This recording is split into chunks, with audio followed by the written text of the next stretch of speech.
I believe that technology and finance merge together with regulations around that, give us and helps us achieve what we want to achieve. You can look me up on LinkedIn, and I think the full profile is there.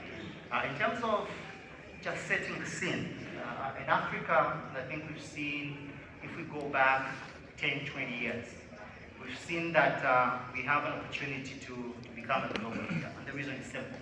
If you go to developed economies, you find that their payments infrastructure is legacy, and there's been a lot of investment that has gone through there over the years. In Africa, there are jurisdictions that are developed already. You find that the financial markets infrastructure is already developed, the card industry is already developed. In a remote of a country, you find that a grandmother who have a debit card, the only issue is how far away is the nearest ATM. Africa can change that. Now, mobile financial services, telcos on board.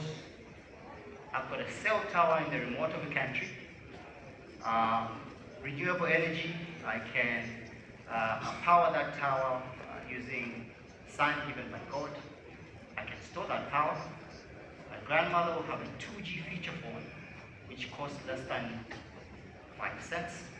So the amount of money I'm spending to give a device to a user is pretty minimal. So that model is for Africa, because we're not talking about a high-end smartphone. We're not talking about infrastructure that's in the remote of the country and infrastructure that will facilitate that payment.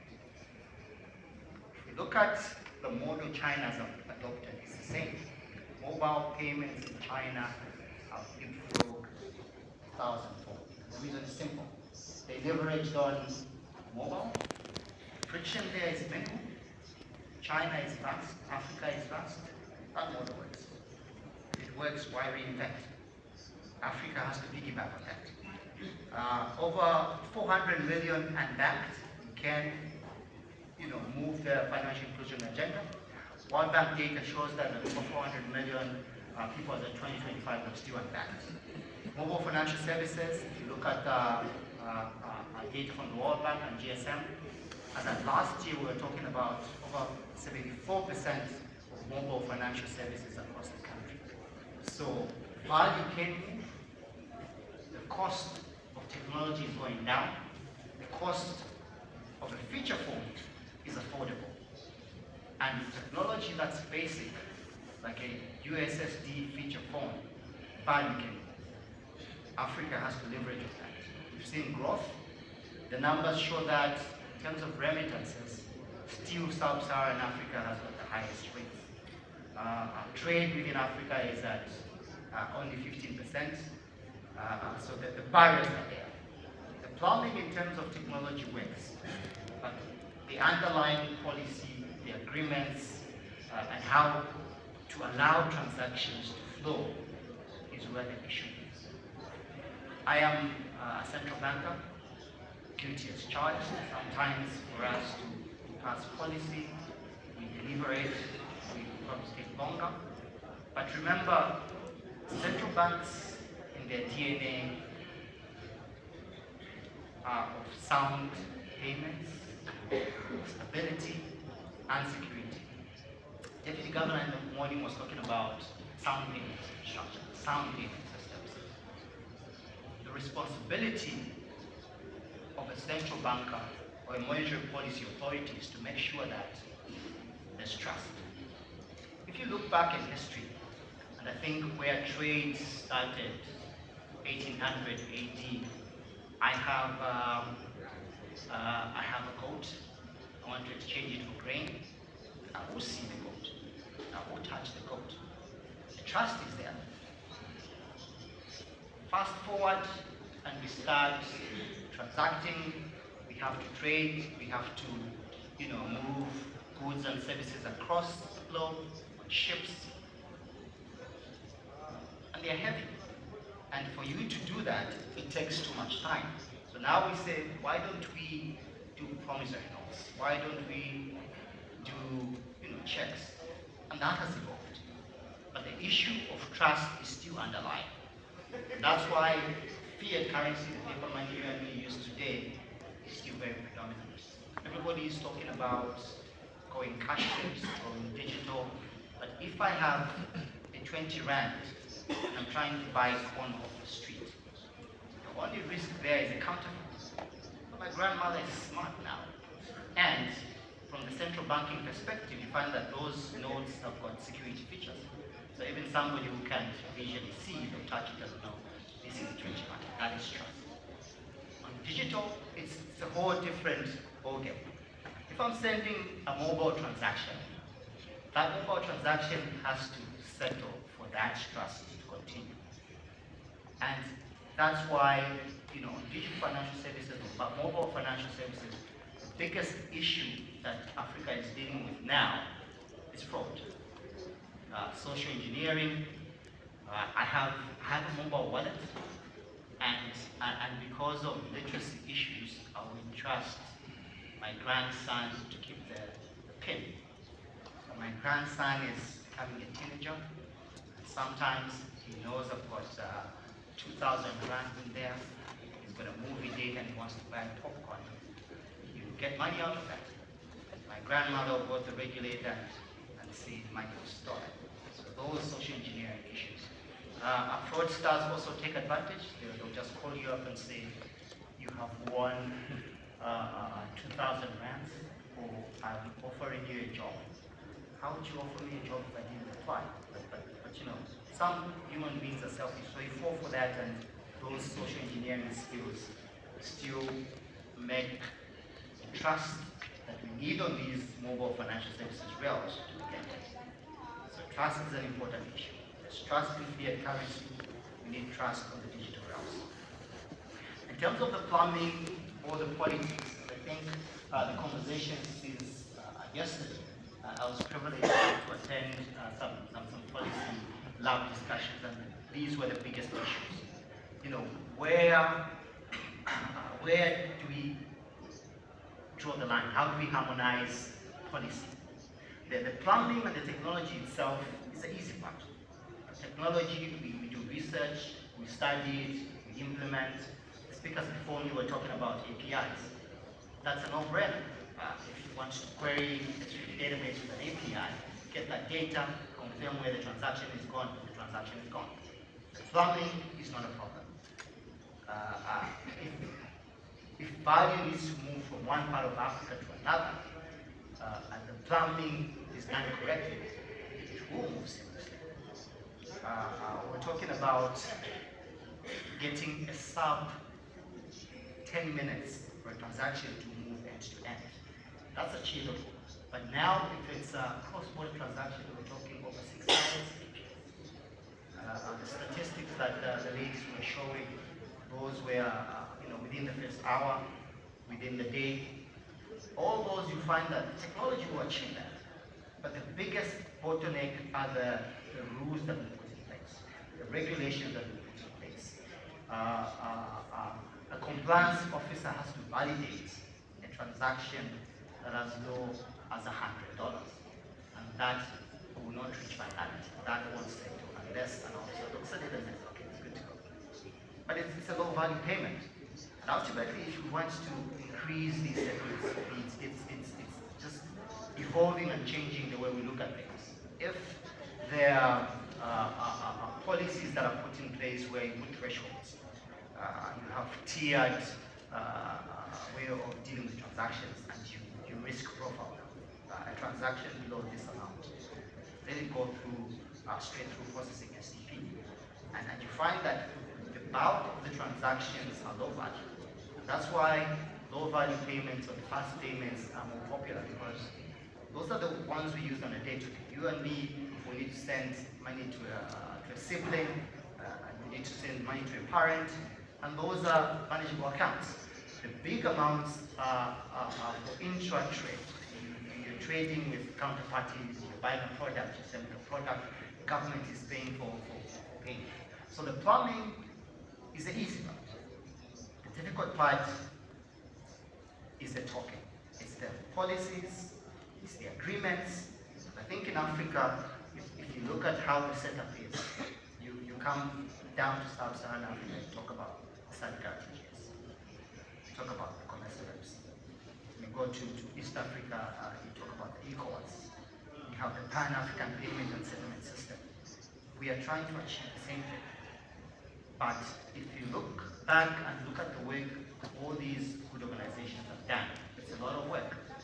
Over a lot of years, they've established rules, they've established protocols. How can we leverage on that? We don't need to reinvent them. We have to respect those different blocks. But how do we put just a thin layer on top that will allow them to talk and interoperate and allow finality to be made easier? So the landscape is there, the opportunities are there, from the African Union, AfriTac, I think all the other initiatives are there, but the goal is to reach finality. We will come up with different plumbing systems, different blocks, as long as we don't collaborate, as long as we don't have those common protocols and regulations, then it will be a little bit difficult. And that's where the friction comes from. Coming back to central banking, stability, safety, and consumer protection are what each and every central bank wants to see in their jurisdiction. If there are high instances of social engineering and crime, that's a big concern. The issue of trust becomes dented because of such transaction not settling. Fiat currency is trusted and it settles. Research from the Bank of International Settlements shows that almost 92% now are looking at the feasibility of a digital currency at the central bank level. And if we go back to that Bitcoin white paper in 2008, and then fast forward that same year, not fast forward, the same year earlier, the global financial crisis, then COVID came in, and then all the players, the big tech companies were looking at opportunities, and they are very quick at that. Meta started an initiative they called Libra. Libra, the basic principle was, how do they move value across the globe as easy as sending a text message or WhatsApp message? That's achievable.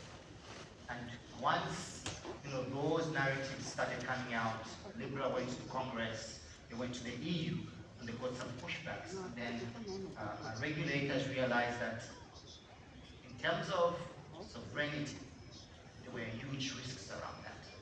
So how do we make sure we leverage the advantage of these virtual assets, currencies, Bitcoin, blockchain? How do we harness the properties of stability, fast payment, traceability, programmability, and then bring it to a digital currency that is centralized, where consumer protection will be priority? At the moment, if you're dealing with virtual assets, it's peer-to-peer. For you to get, for example, a virtual asset account or a Bitcoin account, it's just no KYC, it's my private key, your public key, and no value. That is a huge risk to financial systems. And central banks realize that if you don't do anything about this, that sovereignty will become a big question mark. And that's why this research on what could be central bank digital currency started. As we speak today, over 92% are looking at that. Some jurisdictions have launched. In Africa, Nigeria was the first with the e-Naira. Globally, the Bahamas started first. Then, the use case was compelling.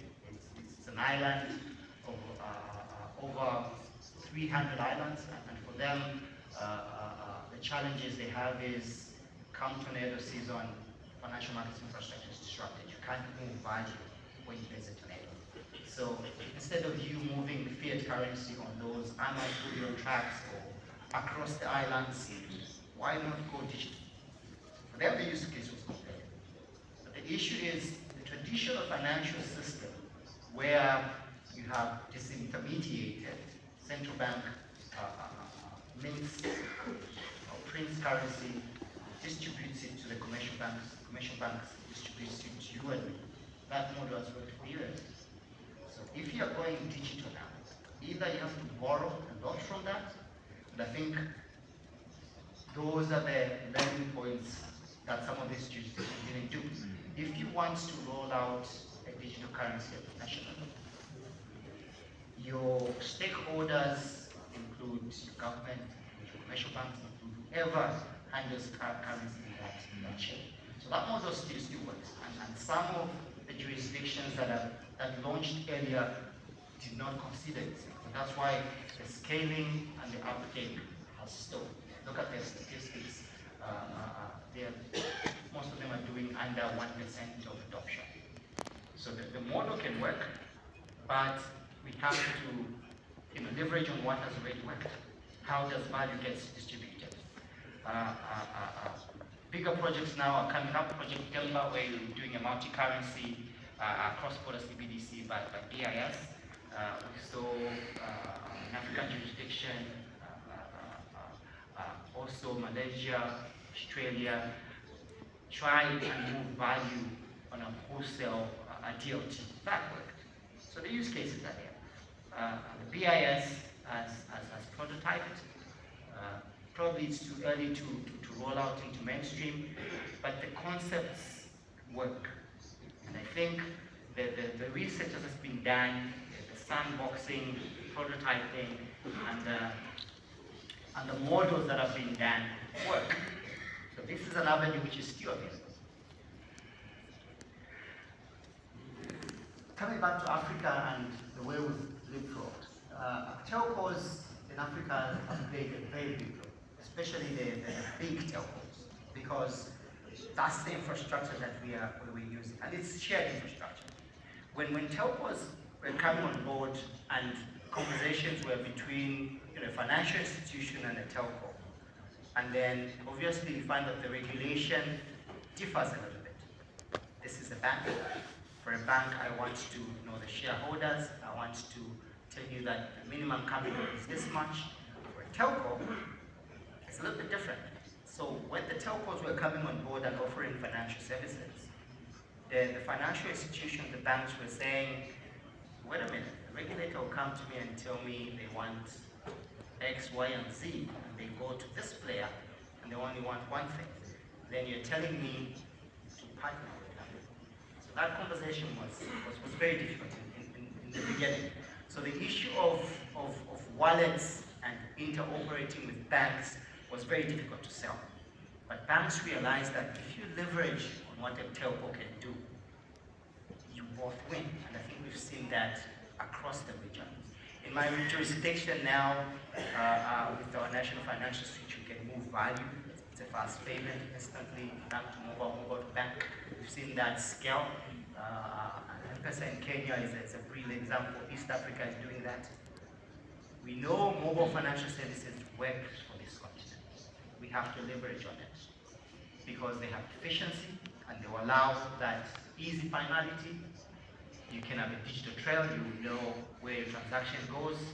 Big players like Swift are saying you have to trace that transaction. You have to know where the transaction is. And that brings about that safety, that brings about that trust in the financial system. Trustability, scalability, and obviously with central banks being looking for stability and everything else comes together. Programmability is another advantage that we can pick from that. Programmability just allows, when value is created, to have an idea what that value is spent on. And this is a use case that's common in Africa. In Africa now, if we're doing welfare, and I think I'll speak from a model that we're using in country, we're trying to move away from using the main export from minerals during agriculture, and you want to empower a lot of people. So you want to give them an incentive when an agriculture season starts, so that they can buy agriculture inputs, produce, and increase that food basket. Ultimately, you're solving the issue of food inflation. But my grandmother has got other problems. So if I give her money to go and buy fertilizer, sometimes she won't buy it. She'll send it to my nephew who needs to do something else. So programmability now will allow the government to to say this welfare is for farmer input support program. If I send it to you, you can only redeem it at a facility that is giving you agricultural input programs. You can't use it for anything else. If it's my cousin who's getting that value, instead of using that value for what's intended for, they'll go and do sports betting. And Arsenal, being what they are, they want to do a double, and they bet on Arsenal winning the Champions League, and that money goes out elsewhere. So programmability allows them to use that value for what's intended to. Global payments are still an issue. So once we sort out the issues in Africa, now we have to deal with trading with the whole world. The rails are there, the plumbing are there, secure, fast, 24/7, always active, and you want that to be reliable, real-time transactions. If we go back and look at legacy infrastructure, we can leapfrog that. The next generation of payments allows that efficiency movement, a re-engineering, and you want that value to move instantly. You want money to move and settle instantly without these frictions. Fast forward to what we're doing today. Dr. Titi today made a very bold statement, and he said, in Africa, mobile financial services, mobile money can be compared to stable coins. That is a big statement. But it's got facts, because what is a stable coin? A stable coin is value pegged to a basket of currencies, or a stable currency where you want to reach finality in seconds. For it to be stable. Remember 2008 white paper on virtual assets?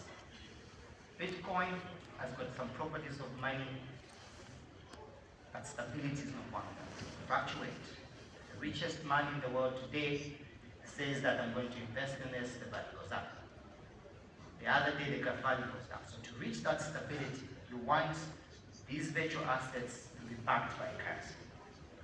Mobile financial services, what do? Come up with a trust account in a commercial bank. So I'll tell the e-money issuer that before you issue this e-value, I want you to have an equivalent amount sitting in a commercial bank. That's backing. And those funds will not be commingled. You won't use it for anything else. You won't use it for investment, because that value represents what you're getting out. So keep that money safe. That's what a stable coin is all about. Basket of currencies, stable, and you can redeem it. But there are other features in terms of cryptography, distributed ledger, and you want that security to be underlined. If we make all these efforts in mobile financial services and we want to innovate, the concept of stablecoin can work with mobile. We probably just have to take it to a blockchain where you have some more consensus when you reach finality. So just throwing it out there, and I think it's a concept that we can deliberate later and see how that works. But ultimately, stability is just that speculated currency. Remember, Bitcoin and virtual asset is speculation. So it's backed by the issuer. So the stability comes in when you have real value, the one-to-one, paid to a dollar, paid to a rand, and that's where the stability comes in. The mobile money is more or less the same. Trust account in a commercial bank. That commercial bank is saying, you don't commingle these funds, you can't use them for anything else. And that's what represents e-value. Same concept. But the stablecoin will go on, put it on the blockchain, have programmability on it, traceability, and all those security features. And like we said, the central bank wants soundness, wants stability. So if you can incorporate that, then we are halfway there. And then there's a distributed ledger. Distributed ledger is a ledger where value can move but it's immutable, where you have consensus from different people saying, we agree, this transaction can sit on a block. Then you move on to the next block and the next block. That's how the blockchain is. Tokenization is just real-world assets in digital form. It's like you want an asset that can be digitized, and that sorts out the problem of digital ID. Now we have privacy laws almost in every African country. You want that PII to be masked. Tokenization can do that. And I think we probably have to leverage on these technologies and see how we can solve some of these problems. But a combination of stablecoin on a distributed ledger will solve issues of efficiency, safety, stability, as central banks want us to do. But in terms of stablecoins themselves, basically broadly there are two types. You can have it collateralized either by fiat, which is the same thing as a trust account or more. You just want that backing that says one-to-one for this stablecoin and the dollar sitting somewhere. But there are other ones that are algorithmic. You want the algorithm to give you that stability. It's just now you go into how econometric models are done, supply and demand, and you want a computer program to do that. So it's algorithmic, but it's a stable coin. So two versions: collateralized, you have real value backing it; algorithmic, you have the supply and demand rules applied in real time.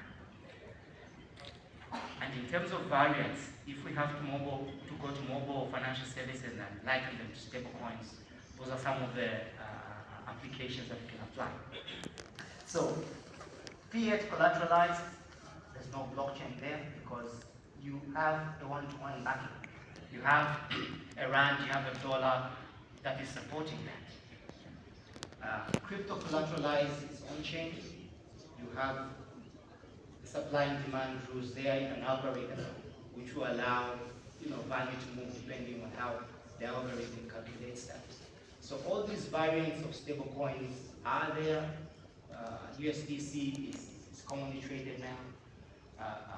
DIA is commonly traded. So we find that there's been a lot of playing around with some of these algorithms to give you a model that will be more stable. As we speak now, fiat collateralized is more stable.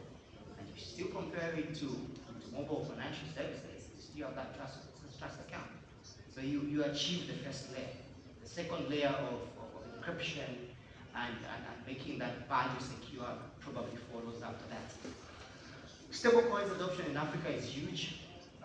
West Africa, Nigeria in particular, has embraced it. Other jurisdictions, we're still thinking twice about it.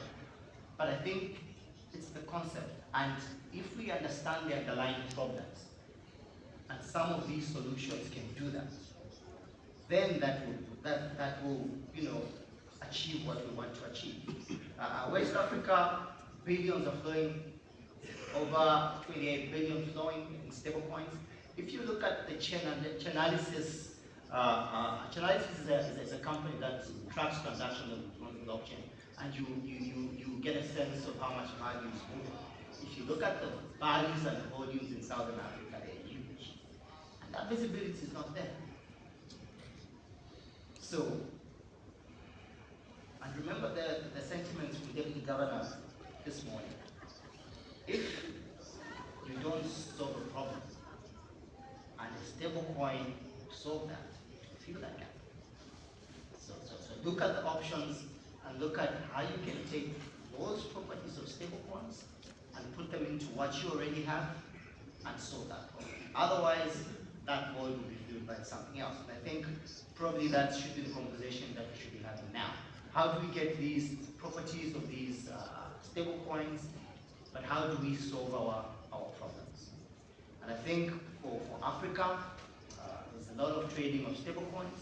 If you look at the analysis data, there's a lot of values and volumes. We have to be prudent and make sure you don't want this space to be taken up by other things. We have to evolve around that and utilize those properties. Collateralized and algorithmic, I think we've spoken at length on that. It's just the backing.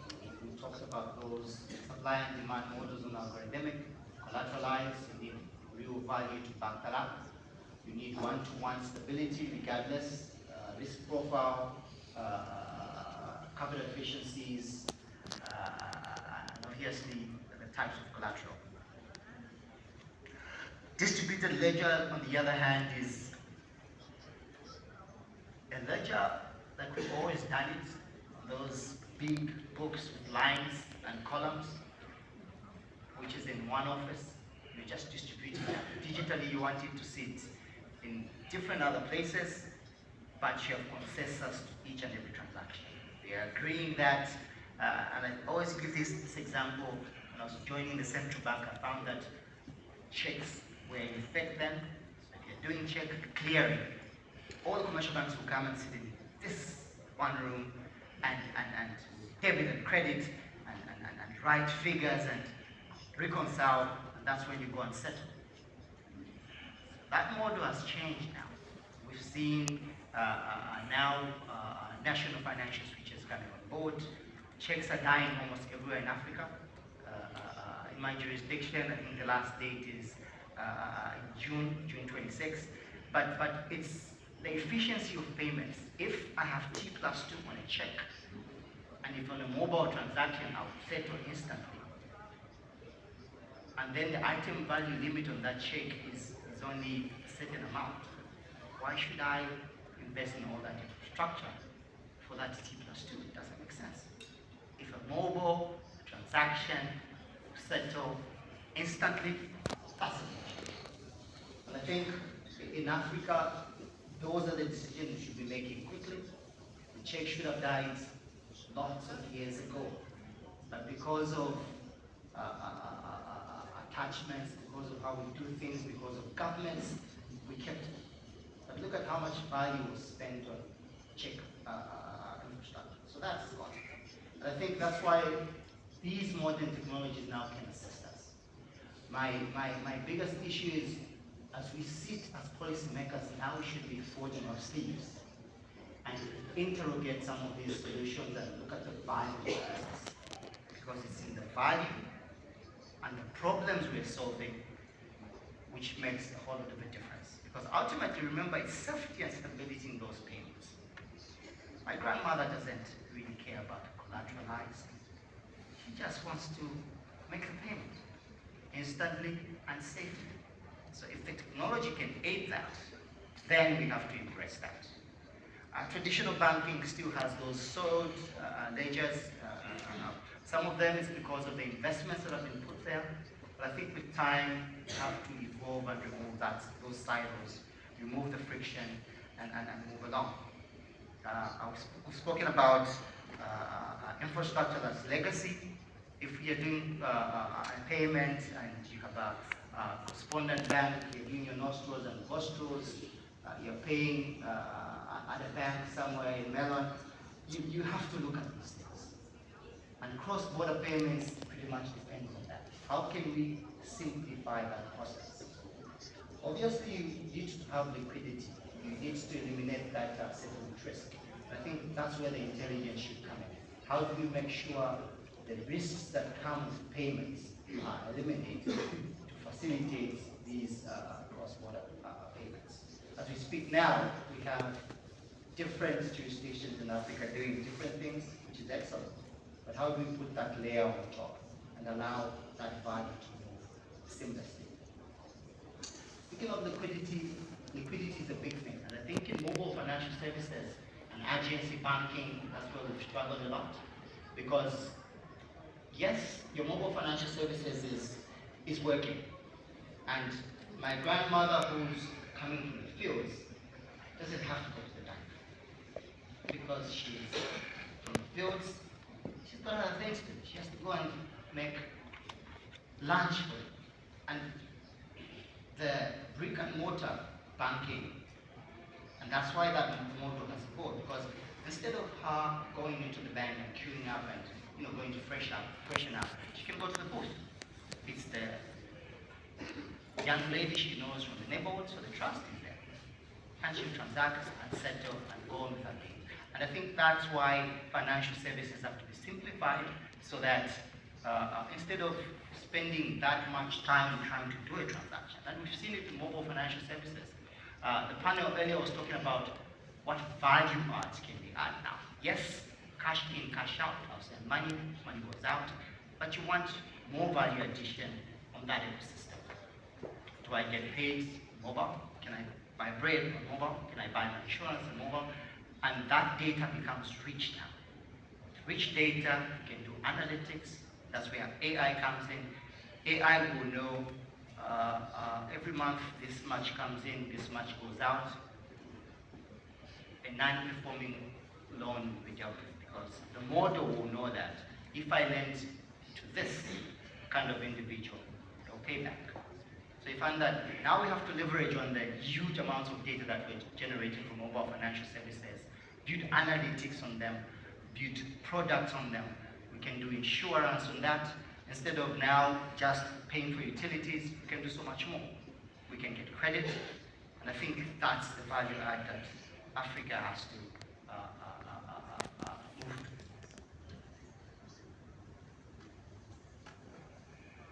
The plumbing. I think we've talked about this, and this is what leads to now the next generation of payments that we're looking at. The rails are there. As we sit in those big boardrooms and decide policy, how do we do that?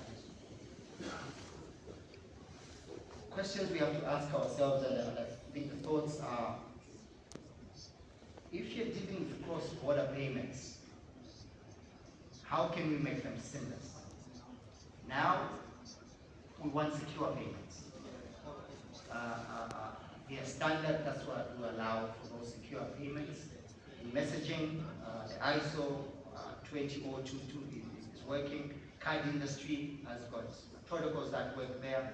Application programmable interfaces, now they are financial application programmable interfaces. It's the security on those payments that you want to do.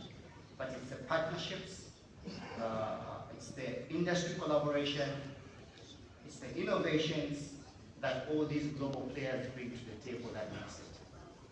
So waiting for the perfect regulation means waiting forever. We need to start now with the tools that are there, and I think we've seen it work. Mobile financial services were not regulated for the longest time, and they evolved. But we learned from that evolution, and we made sure that whatever regulation, whatever policies were coming, should not stifle that innovation. All the other emerging technologies probably should be the same. If it works, look at the risks. Where should I pull the plug? And if you look at those risks materializing, then you can pull the plug. But if you stifle that regulation, then you eliminate that. We've seen models of sandboxes where you want to test without regulation in a centralized place, but it's restricted. You can't go to scale because it's limited. And there, you're watching it as it evolves. So sometimes we have to wait and see and give these emerging technologies a chance. But obviously, as policymakers, as regulators, have a bird's eye view and look at the risks. Risks are materializing, then pull the plug and correct what's happening. Governance, we've talked about it. This is a reality. We say the plumbing are not the problem. The highly fragmented policy issues are the ones that are a problem. The prohibition, the restriction, mostly because of the policy statements that we write. And ultimately, when you're doing policy, you don't want it to be, you don't want it to depend on the technology. You want it to be open-ended because technology will change today. Some young innovator will come up with something else. So you want it to be all-encompassing so that when things change, the regulation stands the test of time. We've seen good regulations in the region. There are stablecoin and virtual assets regulations coming up. But if you're doing a regulation versus a directive, we'll probably have to make sure you don't cast it in stone. If you're specific with the technology, that is a problem, because technology will change tomorrow. So as you draw regulations, look across the border. Look at what will allow these frictionless payments to flow across think that's how we break those barriers. We've seen good regulations, we've seen pilot projects, we've seen sandboxes in the region. I think that's the way to go. But for us to facilitate these cross-border payments and for us to leverage on some of these properties of these emerging technologies, we have to look at the basics. How do we do KYC? How do we do AML CFT? The regulations need to stand the test of time. And for cross-border to work seamlessly, it's now dealing with the policies that surround it. Regulation needs to be comprehensive, coherent, collaborative. We have to find out how our counterparties are doing it and do it right. It has to be risk-based and proportionality. If I'm regulating a big bank versus a small fintech, how do we deal with those issues? Because you don't want it to probably affect the whole industry. They're too big to fail, and those that are too small to matter, they have to create that proportionality. My final point. And the call to action. So the ecosystem is now collaboration and working together. The financial institutions, the non-banks, the telcos, the central banks, the service providers still have to speak the same language, because in the end, it's ultimately value needing to move frictionlessly. We have to be leveraging on infrastructure where everybody uses the infrastructure equally, but innovate on products. Because it's what you offer to customers that matters. The rails are already there, and we can't have everybody building their own rails. That just can't happen. It's the same with roads. Government builds roads, or drive on those roads, it's a value add. So the rails are already there, we collaborate on the infrastructure, and compete on the products.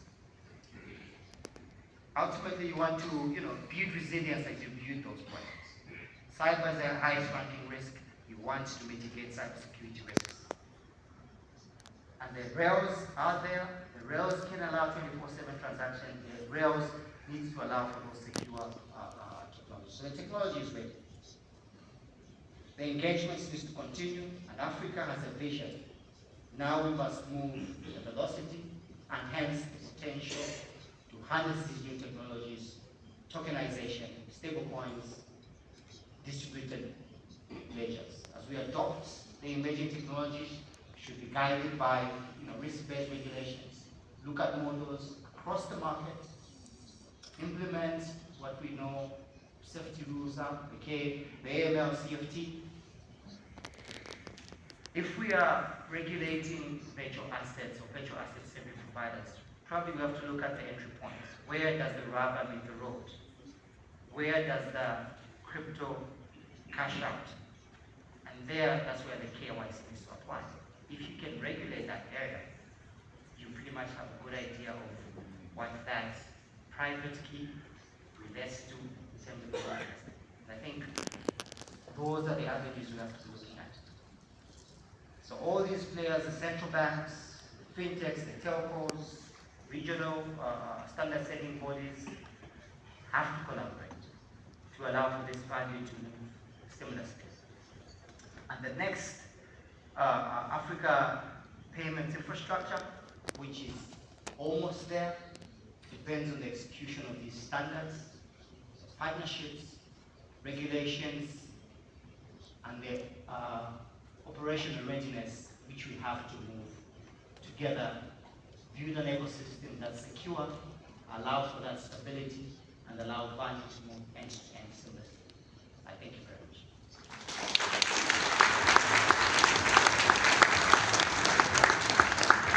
Thank you so much. We were supposed to have a fireside chat, but I can say that I'm sure we have all enjoyed the session, and so we have run out of time. But as always say, use scissors to learn, scissors to grow. I know if there's any question, I'm sure we can open up the floor for some questions instead of the fireside. We can just have a few questions, right? Sido? A few questions? Oh, Sido says one question. He's the prefect. One question. Yeah. So if we can just, so if we can have just one question, that would be good, please. Everything was clear, and that is good. Awesome.